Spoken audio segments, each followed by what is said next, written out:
السلام عليكم، عاملين ايه يا جماعه؟ احنا النهارده هنوديكم بجوله جديده. خمنوا فين؟ في انطونيادس. بس قبل حاجه ما تنسوش تصلوا على النبي. اللهم صل وسلم وبارك على سيدنا محمد وعلى اله وصحبه اجمعين. ما تنسوش كمان لو عجبتكم الفيديو وتحطوا لايك وسبسكرايب في القناه عشان تعلمنا تكبر، وفعلوا زر الجرس عشان يوصلكم كل فيديو جديد احنا بنعمله. هاي كده ان شاء الله عليكم وعلينا كده وعلى الناس جميعا يا رب. البوابه واحنا داخلين، بصوا الشكل من ورا هو ده، شايفين؟ ده شكل البوابه اللي ورا اللي هي وده بيبقى فيه طريق طويل كده قبل ما بتوصلي جوه الحديقة. هنخش دلوقتي نوريكم الاجواء جوه عامله ازاي. احنا طبعا هنقعد عشان هي بتبقى كبيره، هنلف وهنعمل، هنقعد شويه ونوري. داخلين لحديقه انطونيادس، فده الطريق بتاعها بقى طويل. بصوا ازاي بصراحه من جوه هي واسعه قوي وكبيره قوي. وهنا بص الاشجار وكلها زرع وكلها يعني حدائق جميله قوي قوي قوي. زي ما انتم شايفين الشجر، ولسه كمان هنخش جوه فيه شجر وزرع اكتر. طبعا زي ما قلت لكم يعني لازم تخرجوا ولازم تشوفوا الدنيا وتشوفوا الشمس والهواء والطبيعه والحاجات الحلوه دي، مش عشان الراحه النفسيه وعشان الانسان يبقى حتى يوم يعدي سعيد يعني. فانتوا هتشوفوا جوه بقى مناظر جميله قوي قوي، وهتشوفوا طبعا اليوم معانا كده ان شاء الله يكون سعيد علينا وعليكم يا رب. دلوقتي يا جماعه احنا دخلنا جوه اهو، شايفين المكان ولقينا المكان ده فيه ظل، رحنا فارسين هنا المكان مش زحمه كمان، مش زحمه كده ورايق عشان ما فيش موسم ولا في اعياد ولا بتاع، هادي ورايق. الحمد لله لقينا الحديقه كلها هاديه ورايقه وحلوه يعني، وزي ما انتم شايفين الشجر والورود والهواء الطبيعي الحلو ده. دلوقتي كله طلع على البحر، فهنا هتلاقي حته مناسبه ورايقه. اللي عايز يجيها يعني ما بيحبش الزحمه يجي في الوقت ده، بيبقى جميل جدا. هي دلوقتي هتلاقي اصلا البحور كلها زحمه، فانتوا بدل ما تروحوا البحور دلوقتي سيبوها تهدى شويه وتعالوا تفسحوا في اماكن تانية زي الحديقه هنا. هتلاقي المكان برضو هادي جدا وتحفه ومحدش هيضايقك. كفايه ان الواحد ينزل يشم هوا يعني يغير جو، ما تبقاش قاعده في الجو البيت على كمان طول. حلو يعني مش حر قوي. خصوصا بعد الدراسه وبعد ما كله خلص وكده، فان شاء الله كله يخرج كده ويتفسح ويشوف الهوا والدنيا ان شاء الله كده اجازه سعيده باذن الله. ولسه استنينا في بقيه الجوله بتاعتنا في الحديقه، لسه ما هنعرفكم خلصناش، كل حاجه عنها. لسه قاعدين دلوقتي، هنطلع بس الفطار وهنوريكم جبنا ايه معانا. ونفطر وكده وبعدين نقوم نصور تاني ان شاء الله. فين الغروب يا جماعه؟ دلوقتي بقى زي ما انتم شايفين كده خلاص جهزنا الاكل بتاعنا. اهو الاكل عملناه. هنا عملنا سندوتشات روز بيف اللي هي فراخ اهو. طبعا وصبنا طبعا هنا حاجه ساعه، بس احنا خايفين تقع على الارض فمنها يعني نص ايه الازازه ايه. وعملنا هنا هريسه الذره فظيعه واخدينها بجد. معانا، كنا عاملينها في البيت فتحفه بجد. بصوا هشه ازاي، شايفين؟ جميله قوي، طعمها كمان خرافه. وكمان حد عايز طريقتها، لو حد عايز الوصفه بتاعت عريسة الذرة، المقادير كيكه عريسة الذرة صح؟ اكتبوا لنا في التعليقات واحنا هنكتبها لكم على طول. هي سهله على فكره، مش صعبه، تاخدش وقت خالص يعني. هي مش زي البنات هم اللي عاملينها فطلعت جميله قوي سهله وطعمها كمان جميل وحلو قوي. وانا عملت الفرخه وبعدين قطعتها زرزيز كده وعملناها في السندوتشات. سندوتشات اهي، صوري كده الوش شايفين؟ افتحي كده افتحي. شايفين كده اهي سندوتشات اهي، فراخ. شايفين شكلها حلو قوي من جوه. وجبنا طبعا شيبسي كمان، دي كذا واحد تاني بس طلعنا دول دلوقتي اهو هو ده.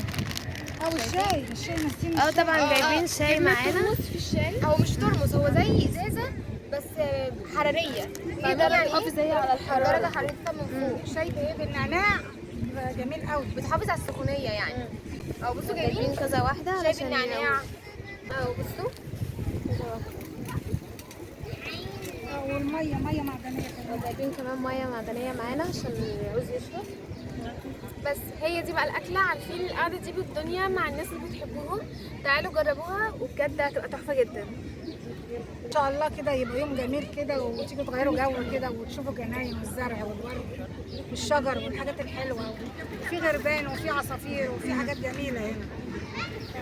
ونفطر ونصور معاكم بقى بقيه اليوم. احنا دلوقتي هناكل معاكم. اتفضلوا معانا الاول كده لقمه كده عيش وملح بينا وبين بعض. جميله قوي دي، طعمه هنا هنشوفه مع بعض. حلو صح؟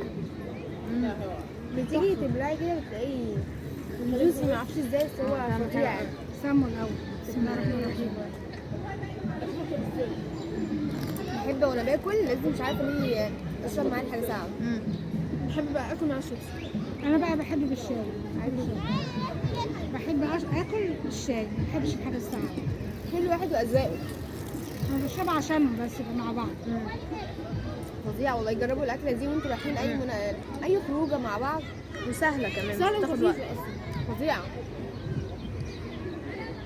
بدل ما تاخدي اكل او حاجه تقيله وبتاع، بتفصصي الفراخ وتحطيها في العيش الفينو، ولو عايز تحطي اي حاجه حطي، بس احنا بنحبها كده تحسي بطعمها، فطعمها جميل قوي. وبدل كمان ما تجيبي أكل جاهز دي أوفر بكتير.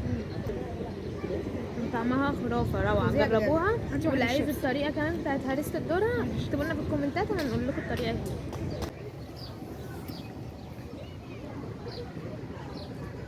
يا جماعه بصوا القطط، يعني والله العظيم هم يعني عارفه لما بدل ما تيجي القطط، بدل ما القطط تيجي وتقعدوا تكرشوهم او تضربوهم كده، ده حرام حرام. فانتوا اما تيجي القطط عندكم بدل ما تضربوها، لو طعموها باي حاجه بسيطه دي عند ربنا، يعني ربنا بيجازيكم خير كبير. يعني هم كده قاعدين طول النهار يا عيني جعانين، فبدل ما حد يضربها او حد يمشيها، هي حته تدوها حتت كده تاكل وهي واقفه زيها زي البني ادم تروح برضه. قاعده هنا بقى بصراحه خطيره خطيره خطيره. يعني البحر مميزاته حلوه وجميل وحلو، بس هنا برضه يعني الجو مختلف قوي قوي، يعني مختلف قوي. الجو هنا جميل جدا، والهواء والورد والزرع والخضره. طبعا. فلو في حاجات حلوه قوي جميله في بلدنا والله، لو الناس تروح هنا وهنا وهنا هتلاقي الدنيا كلها جميله وحلوه. وربنا يا رب كده يدي الجميع كده، ويروح اماكن بره وجوه في كل حته كده يا رب. يا جماعه احنا دلوقتي بعد ما فطرنا حبينا نتمشى شويه. شلنا بقى وشلنا الحاجة كلها اللي الفطار. كنا فاردينها. بصوا حبيت اوريكم المنظر اللي ورانا ده، ايه رايكم؟ هي دي قطعه من المنتزه. ده المنتزه. هي اساسا شبه، هي نافوره، مش شبه النافوره، هي نافوره بس حاطين جواها كراسي كافيتيريا. عاملينها كافيتيريا. كلها نافورات كده ورا بعض. كافيتيريا، بس هي ما بتفتحش دلوقتي، بتفتح على بعد العصر او على المغرب. نافورة الكافيتيريا اهي جوه هنا، دي الكافيتيريا. النافورة تحت المية.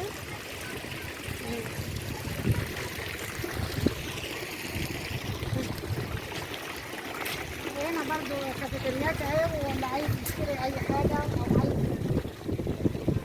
زي ما انتم شايفين المكان كله زرع وعارف جميل قوي. في كافيتريات اهي هناك، شايفين كافيتريات. كل دي كافيتريات اللي عايز بيقعد، بس اكترهم مش فاتحين دلوقتي عشان لسه الشمس جامدة.